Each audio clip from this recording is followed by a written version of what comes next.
So I will stop and start. Please ask questions and stop me anytime. All right.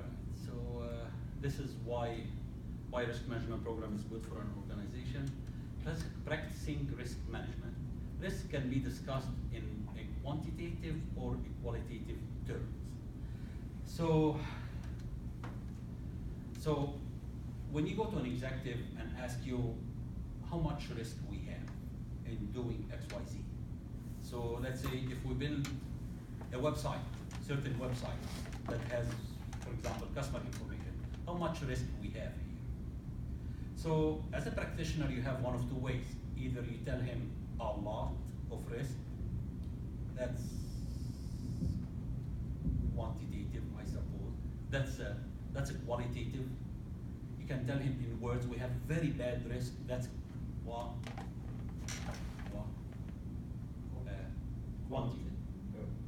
No, that's quality. Okay. That's quantitative. Or you can tell him numbers, 30%, 40%, 70%, 16, 18. That's quantitative. So quantitative is dealing with numbers, qualitative is dealing with quality. Quality means a phrase, a statement, a sentence. Quantitative means numbers. So risk management either run in quantitative methodology. It's from the very beginning, either you have it this way or you have it that way. It's very hard to mix and match in the middle. So at the enterprise level, either they use quantitative methodology or qualitative methodology. Each one has its challenges, each one has its pros and cons.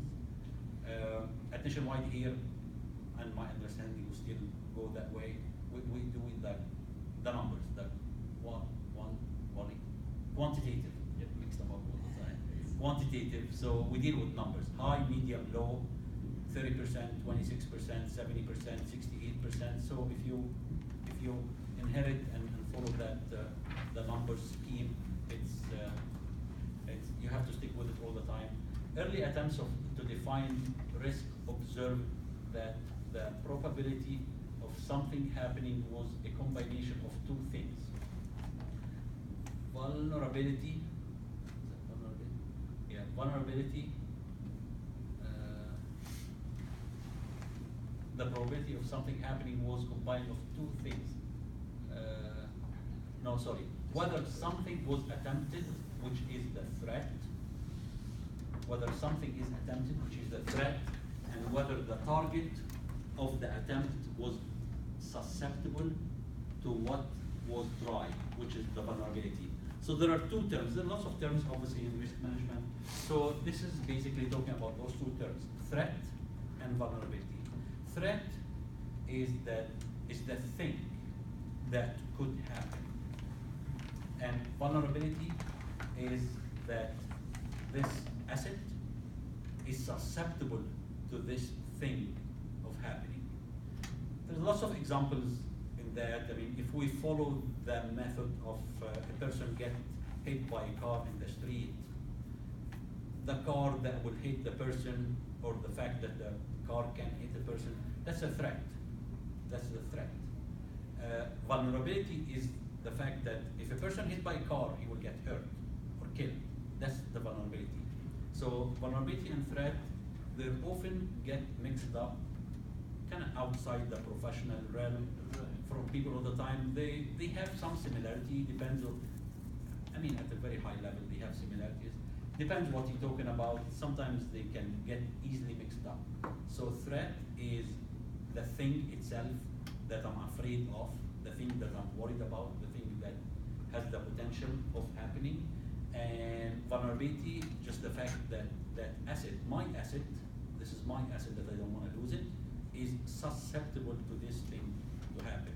So you can argue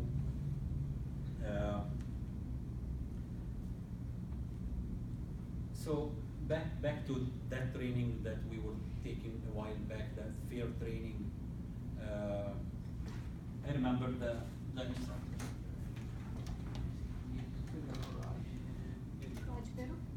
Maybe not. It's okay. I was looking for days, but no worries. So the instructor was giving an example. So the instructor was was giving an example of a tire with a very bold pattern. A car tire with a very bold pattern, doesn't have much tread depth. And he put the example, he put the picture on the screen, and he said, is that a threat? Is that a risk? Is there a risk here? And people look at this tire with a very bad tread, and they say, yes, no. Some people say yes, some people say no, and some people kind of don't know what to answer, what to say. And the fact is, just having a scenario like this without context, it's very hard to tell. So it could be yes, it could be no. So the next picture, he brings this tire, this black tire with a bad bold thread, with a bold thread, hang up from a seesaw, hang up from 2 ropes, and a kid playing on it in the park, back and forth. And that's not a threat in this example. If you have a bad tire with a kid sitting on it, swinging back and forth, there's no threat there. That kid in this scenario is not susceptible. This is not a vulnerability to the kid with a bad bolt and tire going back and forth. So probably this tire in a car in a rainy day would be a risk, but in this position. So again, I was trying to emphasize the difference between a threat and a vulnerability here, and I hope that example made a little sense. Assigning a dollar value to different losses based on categories. That's part of the practice. So this is a little bit of, let me see if we can read this. Consider, this is a scenario just to emphasize the example, the difference between the threat and vulnerability. Consider a house in a dry, wooded area. Fire is a threat regardless of the building material used to construct the house. In other words, wood or brick. The probability of a fire starting in the wooded area is distinct from the probability of the house burning down. For the second instance, we take into consideration the building material. A wooden house is more vulnerable to a fire. A brick house is not. For the same threat, a fire starting, the likelihood from the for the same threat, which is the fire starting, the likelihood of impact is therefore different.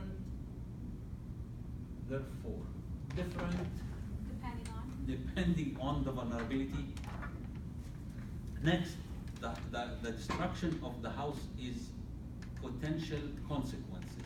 If the house is occupied, the impact is temporary. Homelessness of those live there, which imposes the immediate cost of the immediate cost of temporary lodging and replacement wardrobe. Under those circumstances, it makes sense to take precautions sufficient to address this impact, such as ensuring the home against the fire or putting in fire suppression system. But it's not reasonable to hire a full-time fire crew to watch the house on daily basis because the cost of the fire crew would exceed the cost of the impact. Yeah, exactly. So you have to laugh about silly examples like this when they are clear, distinct.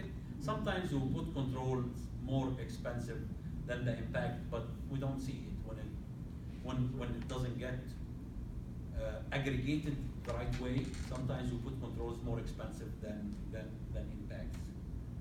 However, if the house were uninhabited and condemned, the consequences would be no or little negative impact, and no or very little precautions may be necessary. So that's kind of the things that where people in risk management deals with. They're not just prevent bad things from happening because they're bad things. It's just because of the dollar amount. So that's why sometimes risk management is different from security. Security is a component in risk management, but risk management is all about managing the cost of the loss, managing the bottom line of the organization. Thoughts or reflections on this example? Or? I think so. I think so. The risk management program should be comprehensive, which means thorough and detailed, complete, carried through to the end, basically the life cycle.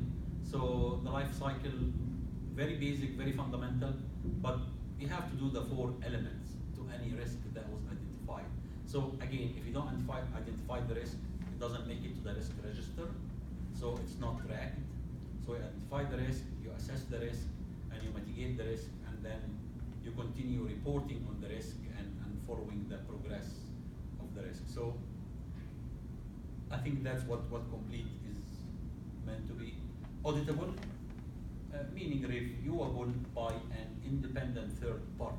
So you have a control, anyone can come in from an auditing company, third party or management can ask you, okay, why this control is in place here? You have to be able to show them that this control is in place to prevent XYZ from happening. It costs us that much. We check it every 6 months or every year or every 3 years. We assess it, we report on it, we report on the effectiveness of that control. So that's the auditable thing. It can't be just a knee-jerk reaction. You find something happening, you build a wall here, and you left it and moved your way. You can't do that. If you build a wall, someone has to monitor this wall, someone has to maintain the wall, someone has to make sure there is right exceptions if someone want to go through that wall, and so on and so forth. So that's the auditable piece. Adjustable based on surrounding reasons. If we follow the example of the wall, it's going to be a little funny. I mean, maybe over the time you need to raise this wall up when people get taller, when more ladders are around, or when drones are in place. So you build the wall maybe 6 foot 20 years ago. You can't leave it 6 foot tall now. Maybe you need to make it 8, you need to make it 10. If someone can throw a camera on the other side, or someone can get a drone across, and so on and so forth. So that's the adjustable. So if you put a control, you have to be able to control the control. No pun intended here. Compliant with policies and laws and so on. Monitored. Again, you have to be able to monitor your program, monitor your controls. Enforced. It has to be effective. So you can't just put a control and it's kinda halfway control or kinda not effective. So if you put a door here and there is another entry point just 2 feet away from the door, well, that's not an effective control. That's just a control to make you feel good. So you find something, you put a door, okay, well, there's another entry point from right there, or the elevator comes all the way up here. So what value did you get out of this door other than people feel good about it? Up to date, current with changing. That's in IT, obviously that's always challenging. Up to date control. So if you put an antivirus, you have to provide signature for the antivirus every day or every week or every month. If you put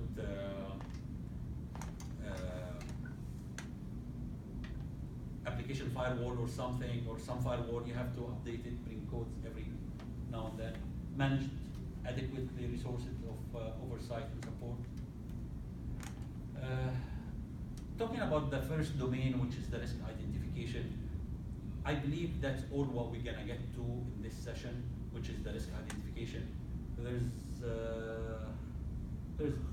plenty slides here. There's 27 slides. We're only in slide, I don't know what. We'll see. So risk identification is the first piece in the risk management life cycle. Overview, these are just contents here. Overview, risk ability, risk culture, elements of risk, information security risk, concepts and principles, risk strategy and business, of the business, the concepts and the areas of concerns for risk practitioner, methods of risk identification, IT risk scenarios, ownership and accountability, risk register, risk awareness, and the So there are 7 tasks that a risk candidate must know how to perform. The first one is to collect and review information, including existing documentation regarding organizations' internal and external business and IT environments to identify potential impacts of risk to the organization's business objectives and operations. Mouthful. So basically, a risk practitioner has to be attached to the business, has to have entry points in the business, have to have friends in the business, have to be aligned to the business, good connection with the business, because without knowing the business and what the business do in day-to-day, it's very hard to implement an effective and efficient risk management program for that business. So the IRM program, the IRM folks, they are on the 9th floor, and my group is up on the 23rd floor where the operational security. So basically, there is, I want to say, something in the neighborhood of 70 or 80 people on the 9th floor. Each group of them are aligned to a line of business. So there's a group that's aligned to NF, and there's a group that's aligned to INO, and there's a group that's aligned to PNC. And within those groups, there are subgroups that align to different disciplines within each line of business, because you have to know your line of business. What do they do? What systems do they have? What challenges do they have? How many people do what, when, what their connections together, their level, their expertise. How can I get them trained on handling credentials the right way? What language I can speak to them? I don't mean English or French. I mean what skill level I can provide them to do secure coding, for example, or something like that. So again, the alignment in the business and being able to communicate with them effectively, that's a discipline and IT risk management should have. Second task is identify potential threats and vulnerabilities to the organization's people, processes, and technology to enable IT risk analysis. So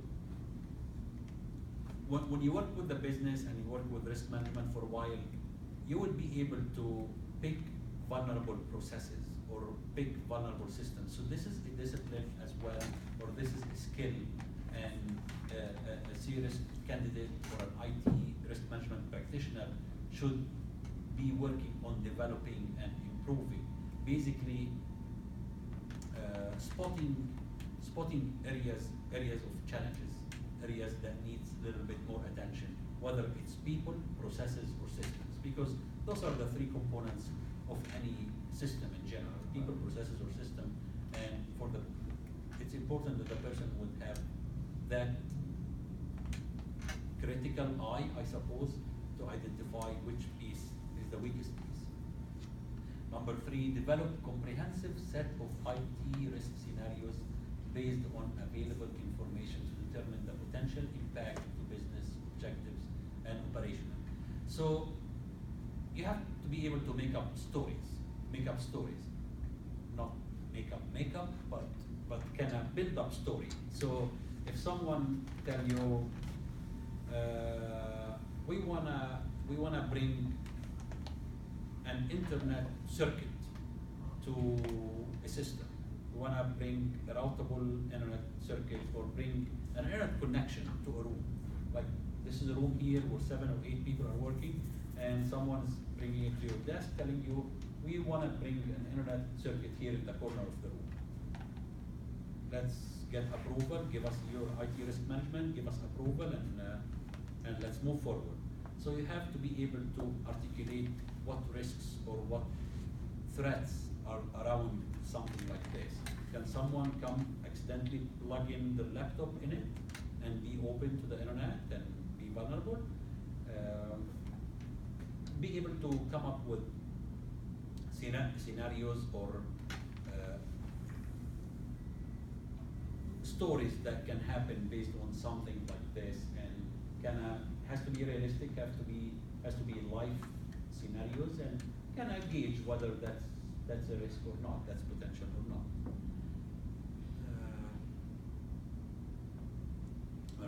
Let's go to the other 4 here. Task number 4, identify key stakeholders for the IT risk scenarios to help establish accountability. So you have to understand all the stakeholders, who are all the stakeholders that are involved. Something like this, scenario like this, bringing an internet connection in a room, you have to be able to identify who are all the people that need to bring to the room to discuss something like this. Again, the IT risk management professional or obviously the C-risk candidate have to realize that he's not going to solve everything himself. He's not responsible to make the world a better place himself, but he has an accountability to bring the right people to the room. So something like this, you will have to bring networking people to the room to get their opinion, to get their input, to get their feedback, whether this is a good or a bad thing. You have to bring maybe management for the people that sits in this room to make sure they're okay with that. So identifying the stakeholders sometimes in a large organization like this is a challenge. So you have to be able to ask the right question and get to understand who are all the people that involved that I need to bring them to the room. So that's the stakeholders. Who are all the people that can be affected or impacted from a risk like this? And depends how high the risk is or how widespread the loss is. You may have to kind of widen your circle, make your circle bigger.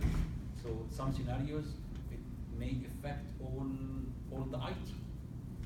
If the network will be bridged, let's see, if the network will be bridged or something, maybe you infect all the computers in the network. So you're gonna have to bring more people and more people. So that's the stakeholders. You have to be able to establish an IT risk register to help ensure that identified IT risks and risk scenarios are accounted for and incorporated into the enterprise-wide risk profile. So basically, this is talking about establishing an IT risk management program from the beginning.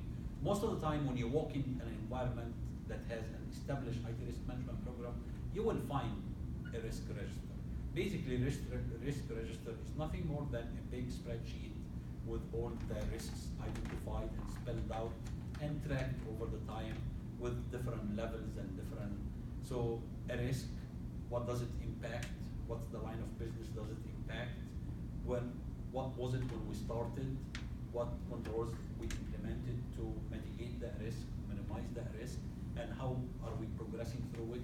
Maybe how much money we're putting into managing that risk or kind of minimizing that risk. So that's a risk register. That's a big spreadsheet. Obviously, when the environment develops a little bit, you get away with the spreadsheet, you get the system, and you keep tracking issues in the system and closures and signature metrics, and that's basically the process of the program itself. Number 7 is collaborate in the development of a risk awareness program and conduct training to ensure that the stakeholders understand risk and promote a risk. Okay, I think there's a piece that we lost here. Yes. Yeah. At the bottom. Yeah, let's see if we can get it. We're gonna get it.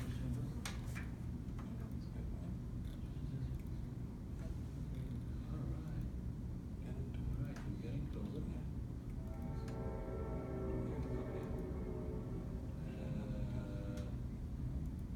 Alright, right here. Risk-aware culture. A risk-aware culture. So,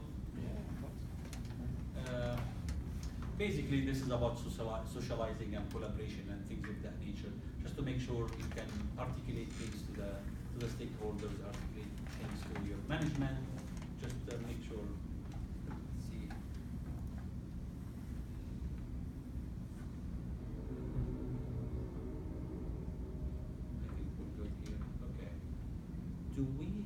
this session until what, 3 o'clock? Is that what it is? Okay. I hope it's not too painful. No, it's not at all. It's very interesting. Thank you, I appreciate that.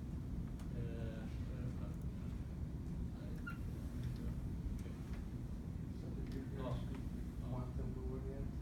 right. So those 7 items, those 7 tasks, they are more or less connected to what they call them 41 knowledge statements.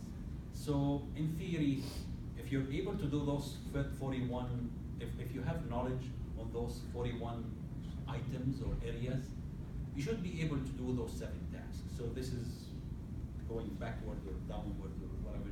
So just down the tree, so to speak. So laws, regulations, standards, and compliance requirements. So that's one of the areas of knowledge that an IT risk management person should be investing some time in, or have an awareness that this is an area, or this is an angle, or this is, I don't want to call it domain, but an aspect of the risk management. So again, regulatory losses are one of the significant losses to an information security area or a heavily controlled environment like Nationwide as an insurance company. So you can do everything right, but if you broke some requirements or you didn't inform the authorities or something happened, you can get fines. Fines can be hefty, and that's a regulatory loss by itself.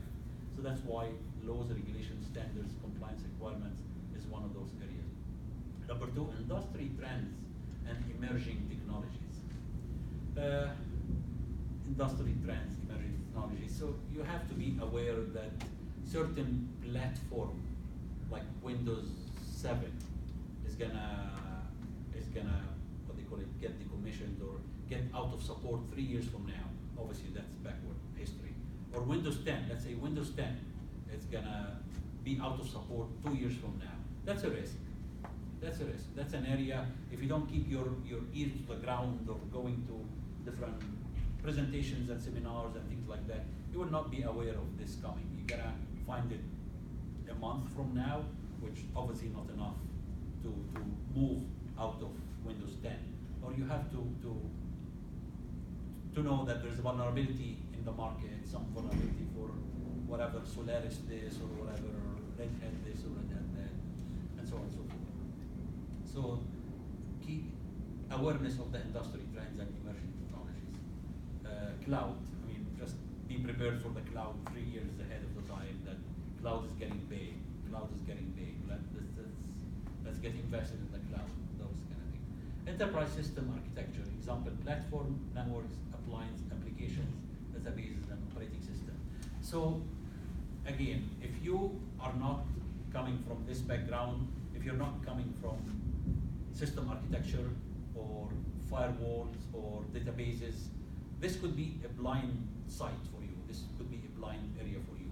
You have to invest some time in it, at least be able to look at a network diagram or look at a system architecture and understand where the data flows, where does it come from, where does it go to, where does the data sits when it's at rest, what are the hard drives, where are the storage, what are all the entities that are involved. Looking at the system diagram and be comfortable with it, be able to kind of draw maybe 50% of it when you take it, when you turn it, when you move away from it, at least memorize some of it. Just be comfortable with the system diagram, with the network diagram, those kind of things. Business goals and objectives. This is number 4. Like we said, risk is a business sensitive or business centric, business specific. So you have to be able to understand what does the line of business that you're working with or that you're connected to does for a living. If they provide quotes, if they do claims, if they do customer billings, if they provide a website, and what does the website look like, how many buttons, what data comes to the website, what goes out, do we have a processing center, do we have a physical building with doors and stairs, and customer comes in, customer go out. So again, that's going back to physical security. Physical security is part of security, obviously. So you have to be able to understand what the business that you're trying to protect does for a living, what their goals are, what their objectives are, and so on. So risk management, when does it come into the picture? When you start a new program, or even an ongoing business application? That's a lovely question. So it's all above, and the easy answer is it's an ongoing program. Risk management doesn't stop necessarily. So it's a very effective when you're building a thing, and I don't want to say a system or a business or a location. So if you're building something from scratch, okay, risk management is very effective, very interactive, lots of emphasis on risk management, information risk management. But while it's operational every day, unless it's solid, unless nothing happens, unless, again, no people in it, as long as there are people and there is data going out, data coming in, risk management is effective and is enforced. So it's an ongoing initiative. It doesn't end. It's almost like your car maintenance. Right. Yeah. I mean, you can't just buy a car and take it to the shop one time and you say, we're done. I'm not going to bring it back to you. There's always maintenance. You have to keep your eyes on things because things changes over time. Okay. So in this we have different BSAs like property, yes, casualty, yes, nationwide financials, yes, and yes. And as risk management, there are different teams for each of the business areas. There are different teams aligned to different business areas. Yes, and they try their best to be engaged with them all the time through their days. They go their celebration parties with them if they can, if possible. They try to be part of them, embed in them, speak the same language with them, and so on and so forth. Okay. To be effective, that's the only way. That's the only way. It's bad relationship if you sit on your desk as a risk management practitioner and wait for the business to come with a problem. And when their phone rings, what else? You know what I'm saying? Phone rings and says, what else? What kind of problem you have today? Well, that's a bad practice because you're there for them. They're not there for you. And you also have an architect. You have the system architects for heading the BSA. Absolutely. So they're also evaluating. Absolutely. So a risk practitioner, an effective and efficient risk practitioner would have a very good relationship with the system architect. Very good relation. Go lunch with him, understand from him what challenges they have, because system architect they always have their hands in the system, and they always hear about the challenges, hear from the business what's coming. I used to attend the operation review with the risk manager, with the business. Go to the operation review, sit with them in the operation review, listen to the challenges they have, because I attend the IT operational review.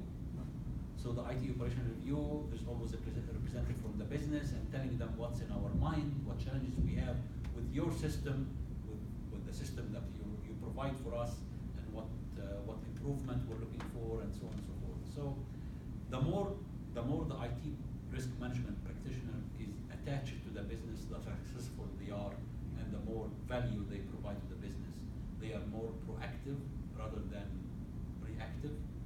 So you think of the different challenges that's coming, and when they come to you with a question or with a opportunity or with a problem, you understand all the environment, so you're ready to either ask in-depth question or provide answers, rather than, okay, what does this stand for?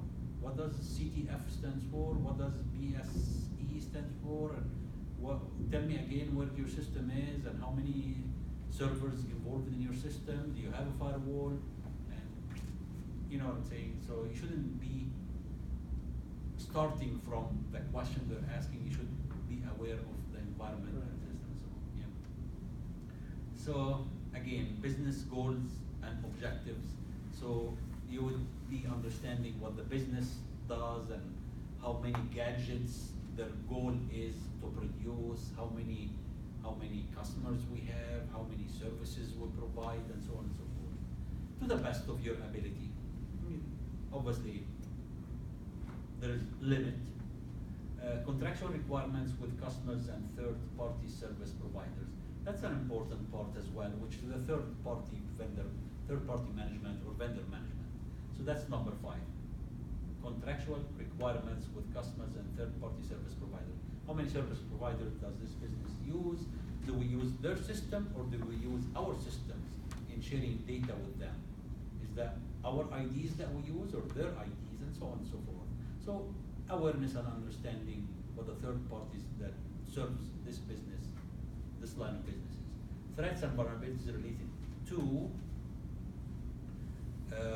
large list of sources of threats and sources of vulnerabilities.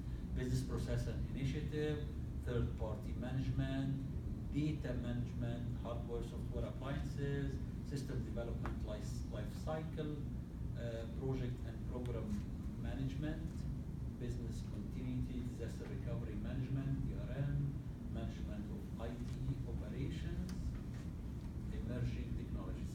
So it's a large list. I mean, more or less, it's saying that any component of those can bring a risk to the business. So just the more you know about the business, the more you know about how many vendors they have. Do we provide services for customers only, or would we provide what do you call it? Wholesale services. Like for example, nationwide retirement plans. We have wholesalers. We don't only serve consumers. We sell our services to wholesalers as well. Like for example, Chase Bank or PNC. We give them policies that they sell to their customers. So we're a wholesaler for them. So we have different relationship with them. We treat them different way than selling a life policy to a consumer, just a regular end user consumer. So understanding how does the business exactly work. The more you know, the more you can serve them better, the more you can prevent something bad from happening. Number 7, methods to identify risks.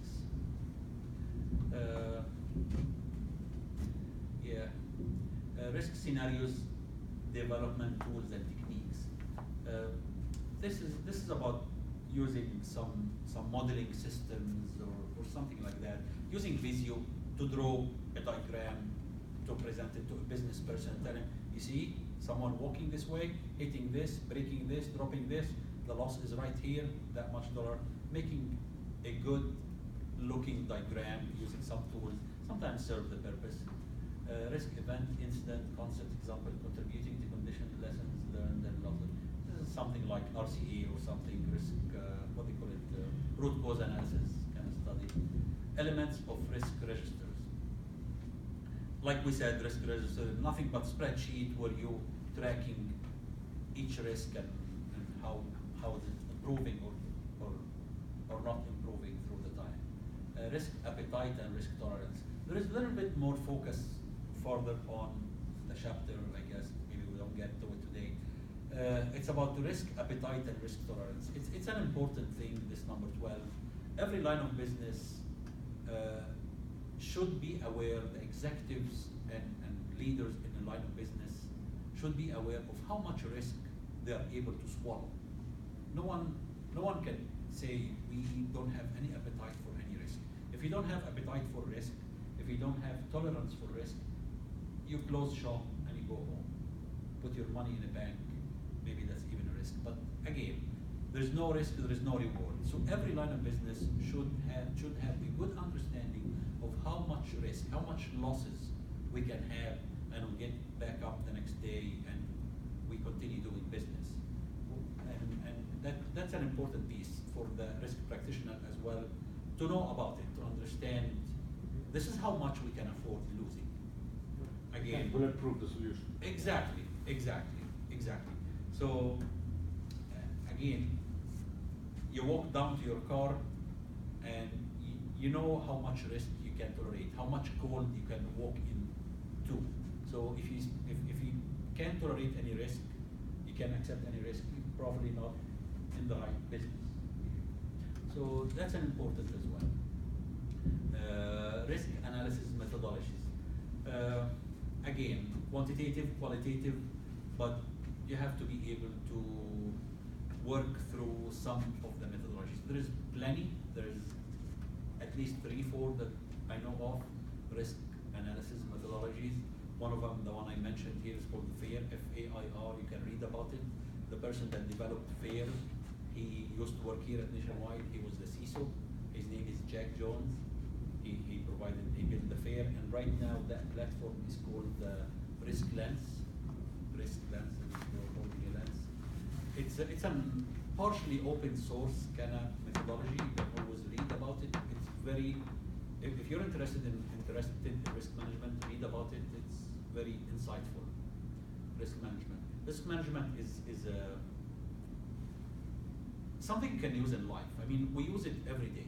We do it every day, know it or not. We don't do IT risk management necessarily, but you manage risk in doing anything, in turning the stove on and start cooking. Well, there's some risk management. I mean, you know how bad it can be, and you know how good it can be, and you aim for somewhere in the middle to get things right. So risk management analysis is very interesting. If you read about it, it will serve you in life. Organization structure. Obviously, you have to know who are the right people to talk to, who will help you, who will not. You have to know who's executive, who's not, who are the doers, who are the managers, and organization structure. So we know how important that is in our lives here. Organization cultures, ethics, and behaviors. That's an important too for someone walking into a new company doing risk management. That's why I see it very hard for a new person hired in an organization to do risk management. They lack this piece. They lack that number 15 piece, which is the organizational cultures, ethics, and behavior. So you can be thrown in an environment you know very little about it, very little about our practices and our tolerance, and for example, our access to the internet. I mean, we all know here that at Nationwide we have good culture that enables associates to have access to the internet. We go to almost any website you want on the internet.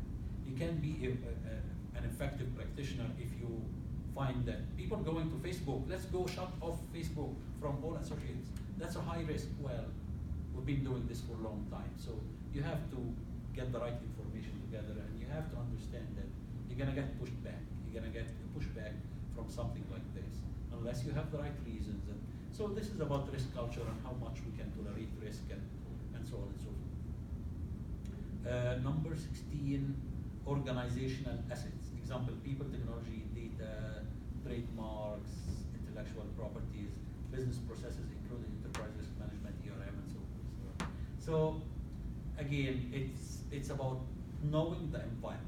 It's about knowing that where the challenges are, where the gaps are, our 80-20, what's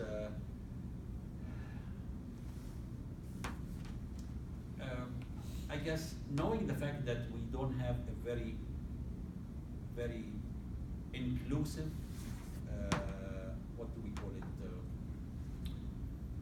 it? Very inclusive inventory management system in your environment. That helps you knowing what you don't know.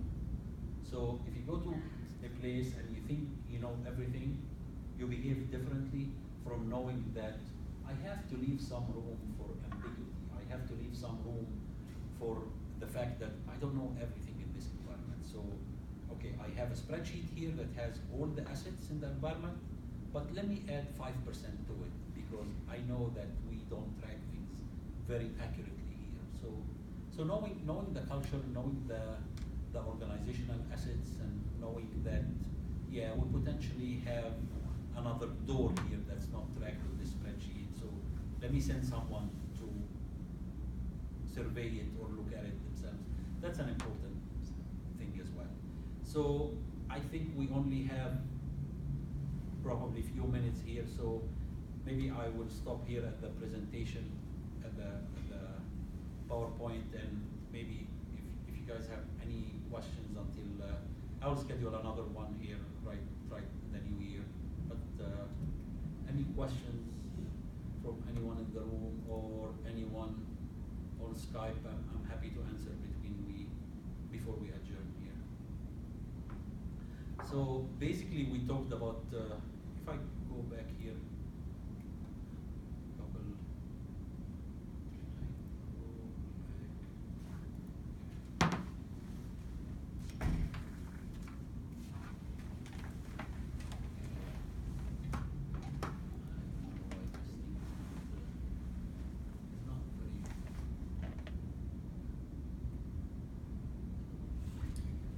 So are you extending the desktop? I think I am. I might have just lost focus. So you think if I do this? Oh yeah, so maybe over to the far right. Oh, oops. Yeah, sorry, I didn't realize there was two. Okay, yeah, maybe it was the first one. This. The one before. Some technical challenges, guys, sorry. Yeah, you're right, you're absolutely. I'm not gonna extend the desktop. So, again, we talked about the 4 domains of the CRISC, and this is also the risk management life cycle. And we went through some scenario here, high-level scenario, and we went through the 7 tasks a CRISC candidate or IT provider, IT risk management professional should be able to do those 7 high-level tasks, and those 7 high-level tasks are supported by different, we call them knowledge statements. So this is areas of knowledge, and IT risk management professional would be good to have 1, 2, 3, 4, 5, 6. Number 6 is basically threats, vulnerabilities driven from those areas, and we continued all the way here until number 16. Few of them here on this screen are related to knowing the environment, knowing the culture, knowing the people, knowing the organizational chart, so to speak. And if you guys don't have any other questions, I appreciate coming. Thank you for being here, either in person or on Skype.